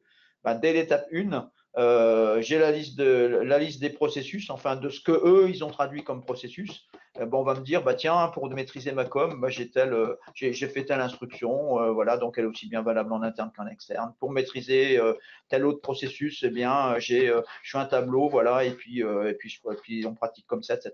Comme ça, je suis sûr qu'au moins j'ai pas le syndrome de l'ensemble vide quand j'arrive dans l'entreprise, quoi. Je sais que en face de la quinzaine d'exigences, il y a quelque chose. Voilà, donc comme ça, c'est déminé dès l'étape 1. Alors Philippe nous dit en QSE, il y a une seule approche processus utilisée pour les 3 thèmes et donc un seul travail à faire avec des éclairages spécifiques à chaque thème. Bon, c'est un peu ce qu'on met dans l'approche Oui, oui et non. intégrée, hein, Je dirais, c'est vrai on sait très bien que la maturité en matière d'ISO 9001, les entreprises, il y en a qui ont fait plusieurs cycles d'audit et que, je dirais, elles font des revues de processus, je dirais, qui sont de doctes revues. Là, je viens de faire un grand groupe avec des revues de processus qui font une quinzaine de pages. Il est clair que si on commence à faire ce genre de revue de processus sur des processus 45001, ben, on est mort et que les entreprises vont se sauver en courant. Hein, donc, autant, je dirais, cette logique de maturité est attendue en 9001 dans des grosses structures, autant 45001 dans une TPE, c'est hors de propos. Hein, donc, on peut pas concevoir, je dirais, d'avoir une approche identique. Ok, allez, on poursuit. Je crois que c'est un des derniers travails donc sur la mesure et les indicateurs. Est-ce que vous pouvez donc nous citer quelques indicateurs que l'on pourrait être amené à trouver dans les systèmes de management de santé et sécurité au travail? Quels sont ceux que vous avez fréquemment rencontrés? Donc, quels sont ceux qui pourraient être effectivement suivis dans le cadre d'un audit SST? Alors, on nous dit TFTG. T'es surpris? J'ai jamais entendu parler. En fait. Je sais pas, il faudra falloir ce qu'ils traduisent. Hein. Voilà. Y a-t-il beaucoup de PME, TPE en ISO 45001 seuls? Beaucoup, j'aurais tendance à dire non. Il y en a quelques-unes. Après, ça dépend ce qu'on entend par PME. Oui, Entre bon, après, 40 et 250 personnes, oui, il y en a quelques-unes. Oui, il y en a quand même pas mais, mal. Oui, bah oui, donc, après, effectivement, bon, on va être dans une approche effectivement grand groupe, mais aussi plus petite structure. Alors, Christelle nous dit taux de turnover. Bon, c'est un indicateur. Pourquoi? Souvent beaucoup d'indicateurs d'effectivité. Ben, et pourquoi pas, hein, Pascal, c'est pas interdit. Accident, quasi-accident, nombre de jours d'arrêt, TF, TF absolu, TFTG, IS, nombre d'accidents du travail, bah oui. TF avec et sans arrêt. Premiers soins, bah oui, des premiers soins, pourquoi pas. La bobologie, bah oui, la bobologie, c'est intéressant. Donc, il y a aussi, donc la réduction de l'exposition au CMR, donc ça c'est un indicateur, pourquoi pas. Taux de cotisation à TMP. Le taux de cotisation, bah, c'est une perception assez financière, mais qui est égale. Donc là, il y a une autre question, on verra plus tard. On verra plus tard. Bertrand, on verra plus tard la question. Nombre de remontées de situations dangereuses. Là, on est bien dans une logique de prévention active, hein, où on sollicite tout le monde pour faire remonter des signalements. Hein. Donc ça c'est un indicateur proactif, hein, très clairement. Hein. Donc c'est pas un indicateur, on compte pas les morts là. Hein, donc on est bien dans une logique d'alerte. Hein.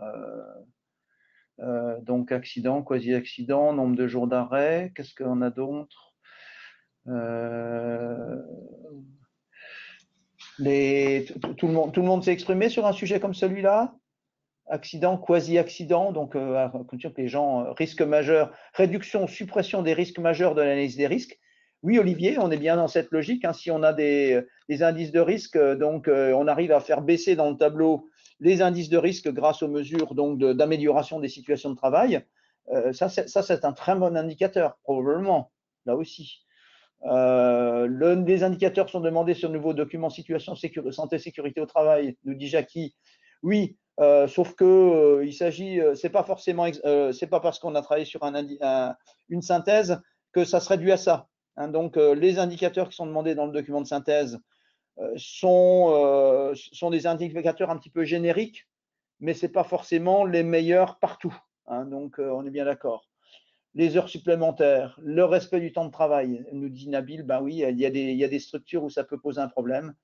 Les réunions de sécurité, hein, donc le nombre de tenues de réunions de sécurité, pourquoi pas, hein, j'irais s'inspirer du MAS, ça peut être le nombre de kilomètres parcourus qu'on arrive à maîtriser, pourquoi pas.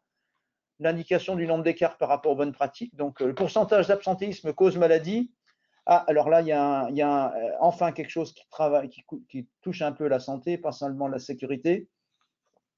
Travail sur les HPA, High Potential Accident, pourquoi pas? Alors après, ça dépend plus de la nature des entreprises. Parcours d'intégration des nouveaux résidents, pourcentage, normalement c'est 100%. Il y a deux types d'indicateurs, fonctionnement et efficacité, nous dit Jackie, pourquoi pas. Le nombre d'heures de formation lié à la SCST, oui, alors après, un nombre brut, est-ce que ça veut dire que c'est bien, pas bien? c'est plus des évolutions en ce moment-là. On pourrait regretter que les notions d'indicateurs proactifs et réactifs ne figurent pas en clair dans l'ISO 45001. Oui, Olivier, tu as parfaitement raison. Et d'ailleurs, c'est un des sujets qui est dont la Commission internationale donc est saisie. Hein, il est possible qu'il y ait un texte qui sorte un jour pour travailler sur ce sujet-là. Ça fait partie des sujets à l'ordre du jour de la Commission internationale. Le nombre de remontées d'informations via les canaux d'alerte, intranet ou non de l'entreprise. Olivier nous dit super, bah d'accord, d'accord, merci Olivier.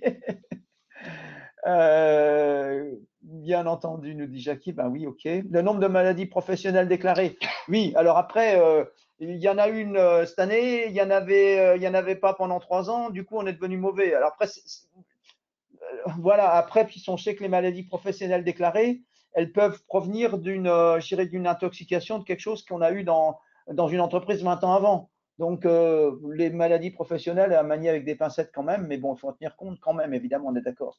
Le nombre de quarts d'heure sécurité. Alors, il y a des quarts d'heure qui font 5 minutes, mais on est d'accord qu'on peut les comptabiliser aussi. Ok, allez. Ouais, mais bon, voilà, ok. Un peu le tour. Ok. Nombre de causeries, tout ça, c'est des bons indicateurs aussi. Fait. Ah, moi, c'est sûr que là-dessus, hein, si on bascule un petit peu dans la correction, l'aspect sécurité est bien vu souvent sous l'angle des indicateurs obligatoires, entre guillemets, de suivi, tels que taux de fréquence, taux de gravité. Mais ce n'est qu'à la partie visible de l'iceberg. Hein, on est bien d'accord de la sécurité. Hein, ces taux de fréquence et ces taux de gravité. C'est quand ça ne va pas. Donc, bien évidemment, il faut essayer d'avoir des indicateurs davantage proactifs. Je vous invite pour cet aspect proactivité, à aller sur le site de l'INRS. Vous avez un document ED, hein, donc vous connaissez tous le site internet de l'INRS, et vous pourrez télécharger un document sur les indicateurs proactifs. Hein, je vous invite à y faire une recherche, vous le trouverez, sinon vous nous enverrez un mail. La discussion est loin d'être close par ce document d'INRS, mais qui a quand même le mérite de bien poser la notion d'indicateur proactif. La bobologie, c'est quand même intéressant hein, quand on voit aussi l'évolution des choses qui sont dans les cahiers d'infirmerie et autres. Alors ça, par contre, on y a accès en tant qu'auditeur. Hein, moi, jamais refusé hein, de regarder ces choses-là. Donc après, ça dépend comment. Nous aussi, on est soumis au secret hein, d'une certaine façon. Hein. Donc pensez aussi à la bobologie, de voir ce qui arrive dans les ateliers, de voir combien de fois on recharge les pansements dans les boîtes de pharmacie, etc. Tout ça, c'est des choses qui sont intéressantes aussi à voir. Il y a des entreprises où ça a du sens. La santé, bien mieux que les seules maladies professionnelles, l'absentéisme bien relevé et analysé peut compléter une perception plus utile. C'est sûr que quand vous avez une multiplication des petits arrêts, ça peut être révélateur dans un service de mal-être au travail. Alors, c'est à manier aussi avec douceur, mais il y a des entreprises où c'est analysé avec un certain talent, on peut le dire. C'est peut-être plus facile quand il y a beaucoup de monde, hein, mais bon, évidemment, le procès de France Télécom actuellement nous invite à être quand même assez vigilants sur toutes ces histoires-là. L'absentéisme bien relevé, analysé peut compléter une perception plus utile. On sait très bien qu'il y a des gens, y compris dans notre entourage, hein, dans les entreprises où on peut travailler, qui sont pas là parce que ça va mal, quoi. Donc, et c'est pas seulement, ils n'ont pas attrapé une maladie professionnelle au sens toxicologique du terme. Hein, mais bon, voilà, donc c'est des problématiques de relation. Ok, bien. On va passer au sujet suivant. Hein. Tout à fait. Donc, au niveau de la période des modalités de transition, donc comme on l'a indiqué donc au tout début, hein, donc l'ISO 45001 est sorti maintenant il y a un peu plus d'1 an, donc le 12 mars 2018 exactement. Et donc l'ISO a donc fixé une période de transition de 3 ans. Ce qui signifie que à l'issue de la date après le 11 mars 2021, les certificats donc OHSAS 2007 n'auront plus de validité. Tous les organismes de certification sont d'accord là-dessus. Hein. Là, il n'y a aucune ambiguïté. Oui, parce que c'est une exigence ISO et c'est pas une exigence AFNOR certification. Aujourd'hui, les certificats et les audits que vous serez amenés à réaliser, si vous voulez réaliser encore en OHSAS 18001, donc auront une date de validité fixée au 11 mars 2021.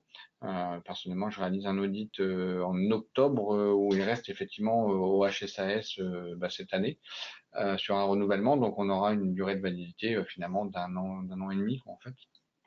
Donc à l'issue donc de 2021, l'ensemble des certificats donc seront délivrés selon l'ISO 45001. Alors pour autant, donc une entreprise aujourd'hui a encore le choix, hein, donc soit de se faire renouveler, certifier selon l'OHSAS 18001, même si on note bien effectivement que l'intérêt devient de plus en plus limité compte tenu de la validité, de la courte validité. Donc concrètement, comment un organisme peut être certifié selon l'ISO 45001? En faisant un audit. Alors un audit initial, puisque aujourd'hui l'OHSAS n'étant pas un référentiel accrédité, on considère que les audits 45001 se feront donc doivent se faire. Enfin, on considère pas, mais on nous demande effectivement au niveau des exigences d'accréditation à être sur un audit de certification initiale. De durée initiale. Avec des durées initiales. Alors, ce qui veut dire que peut-être que parmi vous, il y en a qui ont fait des audits jusqu'à présent, qui étaient dans des suivis ou autres audits de transition. Cette pratique-là s'arrête, hein, donc on est clairement sur les nouvelles missions qui sont contractualisées. Ce sera forcément, je dirais, donc si vous avez des missions à l'automne prochain, eh ben, ce sera forcément donc sur des durées d'audit initiales. Et même si c'est un audit de QSE de suivi, par exemple suivi 1 ou suivi 2, si l'entreprise décide de faire une 45001, il faudra qu'elle accepte une durée d'audit initiale pour sa partie 45001. Voilà, donc ça, ce sont des règles d'accréditation, pas des règles d'AFNOR certification. Donc, Non, ça veut dire que la concurrence doit faire pareil. Et contraint, je dirais, d'appliquer les mêmes règles, hein, si elle se fait accréditer effectivement par le COFRAC, donc pour la 45001, puisque les règles, encore une fois, sont des règles internationales. Alors, ça veut dire que si vous avez des audits QSE, ça peut décaler. Et on va se retrouver avec des entreprises qui vont avoir un certificat 45001 pour 3 ans, dont la durée va aller au-delà du certificat délivré pour la 9001 et la 14001. C'est pas gênant. Alors, si elles veulent rester en QSE global, eh bien, donc avec un rythme unique, eh bien, il faudra qu'elles acceptent de nouveau, un audit global, lors du renouvellement QSE.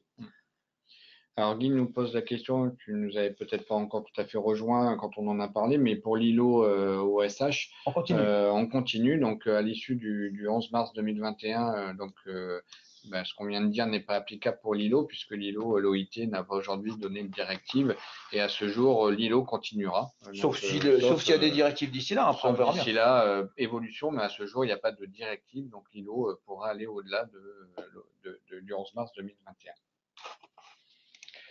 Alors, pour qu'une entreprise donc se mette à niveau ou s'évalue selon ce nouveau texte, il faut que vous ayez connaissance que un test en ligne est disponible donc auprès des entreprises. Alors, pour les entreprises certifiées aujourd'hui au HSAS 18001, ils peuvent bénéficier gratuitement de ce test qui comporte 28 questions, qui permet de se poser et de revenir sur les principales thématiques qu'on vient notamment d'aborder dans le cadre de ce webinaire. Pour les autres entreprises, soit nouvellement intéressées par la santé sécurité au travail et pas encore certifiées sur ce sujet, donc même s'ils sont certifiés qualité environnement, le coût de ce test est de 59 €. Le produit OK Pilote a été mis à jour en intégrant le référentiel ISO 45001. Pour effectivement s'évaluer sur ce nouveau texte. Alors, pour répondre à la question en même temps de Bertrand, donc le focus ISO 45001, quid du focus? Alors, on a donc déjà communiqué sur ce point, mais on le rappelle. Donc, vous pourrez être amené donc à l'occasion de vos prochains audits QSE et notamment au HSAS de réaliser une demi-journée, une journée et demie complémentaire sur un dispositif qui s'appelle Focus, comme il existait donc en 9001 et en 14001. Donc l'objectif pour l'entreprise, c'est de pouvoir bénéficier de votre venue pour s'évaluer selon ce nouveau texte et selon 4 thématiques. La première qui touche le volet contextuel et la partie planification risque opportunité de l'entreprise. Deuxième sur l'approche leadership et la notion de consultation participation des travailleurs. La troisième thématique sur l'approche processus et la notion de réalisation et maîtrise opérationnelle. Et enfin, La dernière thématique sur l'évaluation de la performance et l'amélioration et amélioration continue. Sachant que là aussi, il y a la thématique des indicateurs, automatiquement. Tout à fait, ouais. Donc, à l'issue, vous dresserez donc un rapport. Donc, alors, la trame Excel du Focus ISO 45001 est disponible sur le site auditeur.afnor.org, donc sur l'espace auditeur, pardon. La trame Word est disponible si tel était le cas, vous deviez réaliser ce focus dans la trame Opera.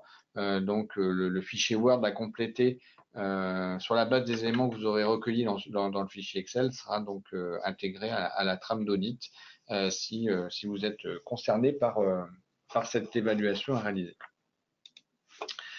Sinon, l'autre possibilité qui s'offre à l'entreprise, c'est de réaliser des visites d'évaluation. Donc, je ne sais pas si parmi d'entre vous, certains sont qualifiés pour faire des visites d'évaluation. C'est un peu comme un audit à blanc, en fait. Voilà, c'est un peu un audit à blanc qui peut être sur toute ou partie du référentiel en fonction des desiderata de l'entreprise et pour lequel vous aurez à formuler un rapport qui sera plutôt constitué de forces et de faiblesses du système de management SST, les faiblesses étant des non-conformités potentielles. Et donc, à l'issue de cet audit, vous ferez donc ce rapport. Alors, ça se fait en dehors de l'audit classique, hein, donc c'est séparé. Hein. Olivier nous pose la question pour savoir s'il y a un projet de certification ISO 45001 par étape, pas à notre connaissance. Pas encore. Peut-être, pourquoi pas dans les prochains mois, mais en tout cas, il n'y a pas aujourd'hui de travaux. C'est pas encore dans les rails. Hein. Donc, on a une 14001 par étape qui est nouvelle, hein, qui est d'ailleurs très intéressante. Hein. Je permets de le dire au passage. Parce que 9001 par étape aussi. Et la 9001 par étape, ouais, mais alors par contre, qui est. Ça y est, qui sort là. Donc, oui, mais elle est sortie, mais l'auditabilité n'a rien à voir avec celle de la 14001 par étape, qui elle est très facilement auditable. Tout à fait. Plus après, donc, différents documents donc, disponibles pour les entreprises. Alors, peut-être juste une question en amont. Focus peut se faire en même temps, précise sur le guide Focus. Bah oui, le focus peut se faire en même temps qu'un audit. Par contre, la visite d'évaluation, non. C'est même pas qu'il peut, c'est qu'il se fait en même temps que l'audit sur site, hein, donc en complément, conjointement, en fonction de, je dirais, de la facilité de l'entreprise, votre facilité aussi à réaliser cette prestation. Soit on fait l'audit et à l'issue on fait le focus, soit on le fait de manière conjointe et on garde les éléments complémentaires. Mais non, il se fait effectivement directement en même temps que vous êtes sur le site du client. Tout à fait.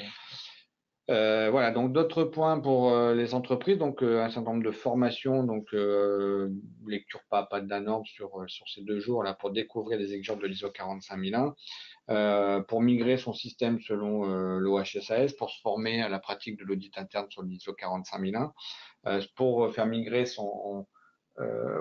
pour appréhender les points clés ou les nouvelles notions par rapport à l'OHSAS 18001, et puis enfin sur une approche beaucoup plus intégrée au travers de découvrir les synergies et les avantages de mettre en place un ISO 45001. Alors, quelques publications. Bertrand, on a un petit peu parlé tout à l'heure, hein, donc les fiches pratiques ISO 45001. On va dire que des fiches pratiques ISO 45001 pures et dures, aujourd'hui, il n'y en a pas. On est plutôt sur une mise à jour des fiches pratiques QE, pour lequel maintenant la 45001 vient aussi impacter, notamment, on vient de parler de sujets hein, d'approche processus, de risque opportunité, etc., etc. Les fiches pratiques sont en cours de mise à jour. On est encore en train de travailler ce matin avec Bertrand. On vous a parlé donc de notre objectif à l'issue du colloque hein, de rédiger une ou deux, et la tendance va plutôt vers 2 sur une fiche pratique ciblée participation et notre ciblée consultation, donc il devrait sortir à la rentrée. Le guide de transition, donc il est aujourd'hui disponible et donc téléchargeable. Il fera partie effectivement du package que l'on diffusera donc à la rentrée, disons sur le dernier trimestre 2019. Et puis, beaucoup d'entre vous nous ont parlé des clés de l'audit ISO 45001. Est-ce que on va réitérer l'exercice 9001, 14001 donc, pour l'avoir déjà dit, on a effectivement un guide qui est en cours de rédaction, qui est déjà très bien avancé et qui est en consolidation finale. Donc pour effectivement une sortie dans les bacs en espérant, oui, voilà, dernier trimestre. fin d'année. Oui. Voilà, donc il est finalisé, il est en cours de, je dirais, de relecture et de cohérence surtout aussi, savoir s'il n'y a pas des choses qui se contredisent. Encore une relecture, je dirais, à tête reposée. Sachant qu'on va essayer d'être compatible entre les fiches pratiques et ce guide. Ça, c'est mieux. Ah bon? Ah bon? On a fait ça. Voilà, donc voilà, ce sont des outils que vous allez avoir prochainement et on espère le plus rapidement possible, donc à votre disposition. Voilà, donc après un certain nombre de réunions d'information qui peuvent être organisées dans nos délégations, donc à Nancy et ailleurs, pour informer de manière complémentaire sur ce nouveau référentiel. Voilà, nous en arrivons au terme de ce webinaire. Donc, comme on l'évoquait, ce kit auditeur 45001, donc avec la présentation, comme certains d'entre vous nous l'ont demandé dans les différentes questions, des supports d'information et ces guides, ces différents guides et fiches pratiques. Les règles pratiques, donc les fiches pratiques qui sont en cours de mise à jour, voilà, donc quelques-unes sont déjà sorties QSE, et donc on va au fur et à mesure les compléter. Le site web AFNOR, dans lequel il est toujours intéressant d'aller trouver de l'information, notamment sur l'adresse santé sécurité au travail très spécifique, et le guide de transition qui existe déjà maintenant depuis plusieurs mois et qui est téléchargeable à la fois sur AFNOR certification et sur l'espace auditeur. Alors, sachant qu'en ce qui concerne les ateliers en région, on va en relancer un petit peu, parce qu'on ressent quand même une demande de terrain, donc pour qu'on continue à communiquer sur l'ISO 45001. Donc, pour ceux d'entre vous qui en ont l'opportunité, n'hésitez pas à être présents lors de nos ateliers et qui sont plutôt orientés en direction des organismes. Mais bon, il n'est pas du tout interdit que des auditeurs qui en ont envie y participent, évidemment. Sachant que les auditeurs, ils seront aussi, vous serez aussi amenés à être interpellés sur ces sujets-là lors des journées régionales auditeurs.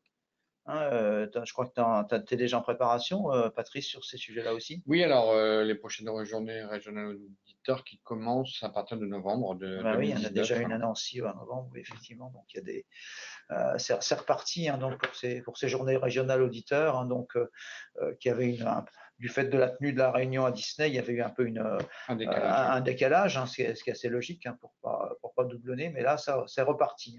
Donc les ressources donc d'AFNOR sur ces sujets-là sont bien sûr à votre disposition. Puis il faut bien sûr pas hésiter à continuer à nous solliciter. Il y avait une question de Bertrand sur l'avenir du MAS par rapport à l'ISO 45001. Donc les référentiels sont différents et resteront différents. Un rapprochement demain, aujourd'hui, l'association MAS n'a pas participé donc aux travaux de normalisation sur l'ISO 45001. Donc comme évoqué, le MAS aujourd'hui, c'est une association d'industriels sectoriels, alors que l'ISO 45001 couvre, on l'a vu, une démarche beaucoup plus universelle et internationale. Donc à ce jour, on n'a pas de rapprochement des référentiels et le MAS n'est pas amené à disparaître par rapport à l'ISO 45001. Voilà, donc j'ai aujourd'hui des informations qui sont à notre disposition. Voilà. Vous en dire plus, c'est aujourd'hui compliqué puisqu'on n'a pas d'informations. Il y a des intérêts privés qui sont engagés dans le MAS. Donc après, je dirais c'est des contextes au cas par cas, on va dire ça comme ça, et puis qui ne concernent effectivement que les entreprises des secteurs correspondants. Alors que nous, on travaille sur une approche internationale et générique qui concerne tout le monde. Voilà, sachant qu'aussi, en plus, AFNOR Certification ne fait pas d'audit selon le MAS. Non. Voilà, donc. Michel nous dit le MAS reste très présent en France, poussé par les syndicats pro, et autres. C'est vrai, ça a toujours été le cas. Il n'y a pas de changement. Je dirais donc on est chacun sur ses positions, entre guillemets. Après, effectivement, c'est aux entreprises, aux organismes à voir leurs intérêts, sachant qu'on a quand même des structures, y compris d'ailleurs dans les donneurs d'ordre, qui peuvent demander du MAS alors qu'elles nous demandent de la 45001, mais bon, après, pour elles-mêmes.